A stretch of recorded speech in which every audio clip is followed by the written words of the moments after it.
esoteric breathing, and the occult anatomy underlie most, if not all, the mystery teachings. For those into the mystery school, the Hermetic, the occult, the ancient wisdom, right? There's this unifying theme that I just want to address and point out its importance, and that is the esoteric anatomy, or the anatomy of the flow of the subtle body, and the esoteric breath, right? We're looking here at some symbolism, and we're going to dive through some symbolism, and as well as a couple texts just to illuminate this point. But we see Hermes here, with the caduceus, okay? The caduceus, the staff with the serpent that intertwines around it, rising up to the wings of the phoenix, the wings of the eagle. This same symbolism, we see in so many different ancient sites, whether it's a lion wrapped with a serpent, right? Whether it's the Hindu yoga, chakra system and kundalini. Whatever it is, my friends, serpent symbolism is, everywhere. It's in the Zohar, it's in the Kabbalah. It's everywhere, okay? And in fact, if you look at most of the symbols out there, they're having to do with A, anatomy, and B, the flow of energy within the anatomy for the awakening of the supreme state.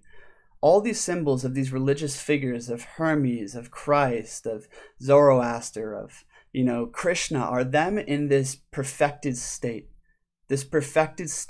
of energy flow, where the Father is pumping in them and they are pumping in the Father, meaning they're an online sun. Go watch my video. I think it's called The Mysteries of the Sun. Just type in Reality Files Sun Mystery School. I went into it there. But essentially, my friends, I just want to draw attention to this. For instance, right here, the serpents, the cobras wrapping around Thoth in this image, right, are literally the pathways, the exact pathways that the energy flows through the body, the masculine pole and the feminine pole, right? The more esoteric breathing we do through these patterns, the more we activate and awaken. Same here, in this image of Hermes, okay? Our body, our being, our energy field is a mini universe, okay? And everything corresponds within the body. It is literally a universe within itself. All the priests of the ancient world were anatomists, says Manly P. Hall. They recognized that the functions of nature were reproduced in miniature in the human body.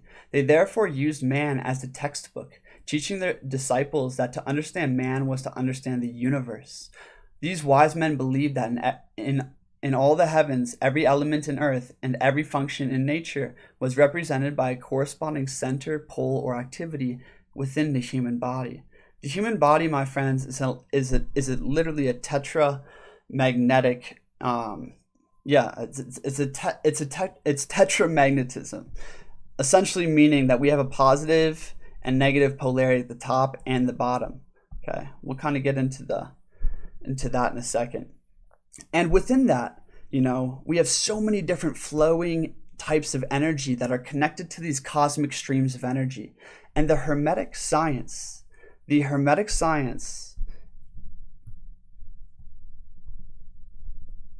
is to create harmony between the inner world, or the microcosm, with the outer world, or the macrocosm.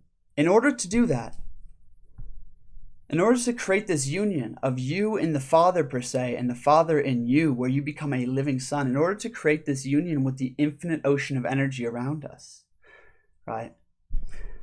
One must come into internal harmony through esoteric breathing methods and opening up the energetic pathways within the body. This is so much of what esoteric Taoist yoga talks about.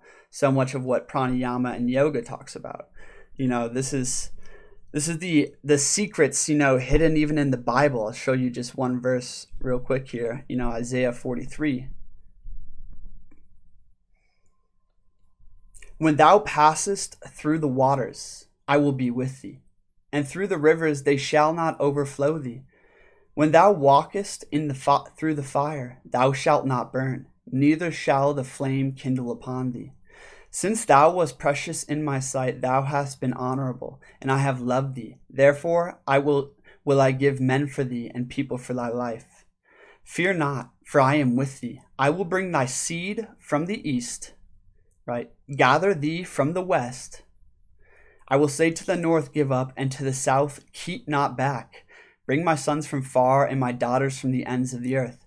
My friends, the Bible is a book about the human body. The entire Bible is a book about the human body, right? If you read it in that lens, when you read this, chapter, I will say to the north, give up. He will say to the above, the head region, give up and surrender to the energy flow downward. To the south, keep not back. To the south, rise up through me, right? Let the Kundalini or Shakti rise through me. He will say, he will bring thy seed from the east being your right hand, the hand of fire, and I will gather thee from the west hand being the left, being the water in the body, right? And you will pass this through the waters all around you, the waters of the firmament, the waters or the water of the etheric ocean of energy, which permeates all things and we're surrounded by, right? So that quote from the Bible was illuminating this process of, essentially becoming one with God, of letting God fully enter you, of letting the macro and the micro become one. Furthermore, in order to do this, it's not just about esoteric breathing. There's morality, so we can live in alignment with the integrities of energy. There's action and will and a lot of different pieces. It is holistic. But what I am essentially saying is that breathing through the esoteric anatomy, understanding the esoteric anatomy, right? Which literally all systems describe. That's what Kabbalah is. Kabbalah is, imposed over the human body, to teach you how the universe operates internally and externally, the tree of life there, right? All of it, my friends. The greatest mysteries are the mysteries within magnetism and vital magnetism, the magnetism of man. And essentially, when we come into harmony internally, right, the energies, the frequencies, there's this quote in the Bible too that's like Solomon sang the song of his heart, right? And he's saying with the 10 spheres, something like this. The 10 spheres being the vibration of the 10 organs, corresponding to the planets. He's saying in harmony with the universe, essentially. The universe could sing through him.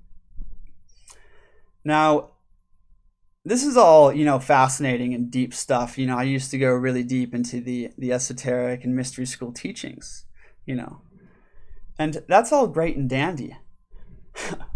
But my friends, if we don't have breath work, if we don't have an esoteric breathing practice to really start breathing into, let's say, the symbol of, the Merkaba or the tree of life or something, right? If we don't have a symbol that we're consciously breathing into and allowing it to activate the DNA and the patterns of energy flow within us, we're essentially just learning things that are all up in the head. It's never going to be embodied. It's never going to bring us to that more perfected state of initiation because our energy is not pumping in purity, in perfection. This is a lot of what yoga is about. And in my mind, Christ was a yogi in many ways. It's about purifying the energy flow. This is what Taoism is about at the core, living in alignment with the Tao, letting the Tao pump through you, right? So much of these ancient teachings have to do with esoteric breathing. And if you don't know that, you are completely lost. Like the symbol of Shiva, dancing in a ring of fire, beating a drum, that ring of fire being your aura or the energy field around you. I mean, the symbolism is manyfold, but one of the key tenets of that symbolism is the fact that we're breathing into the symbol. What does this symbol mean? Breathing into that pattern and letting it awaken a deeper part of ourselves, letting it move the energy into correct patterns to be a key. These are the 7 seals, my friends. The 7 seals of the Bible, or the 7 chakras, are not what the New Age think they are, corresponding to, they probably correspond to a color and a gemstone and a feeling and an emotion. But ultimately, the chakras, my friends, are literal energetic portals in the soul that when opened and activated, the energy of God starts moving through you. And one who has brought his Kundalini fully online, is not just some enlightened person. He's a Messiah, he's a twice born one per se, a glowing one, right? Here to lead, humanity through these dark ages. So the mystery school teachings, my friends, go far deeper than a lot of people are addressing. And furthermore, if we're studying the ancient knowledge, the mystery school teachings, but we're not doing esoteric breathing, we don't have a breathwork practice, we're applying this kind of knowledge, it's ultimately kind of meaningless. Okay. The next video I'm making is on pyramid breathing. Stay tuned for that, where we're going to apply some of the mystery teachings within.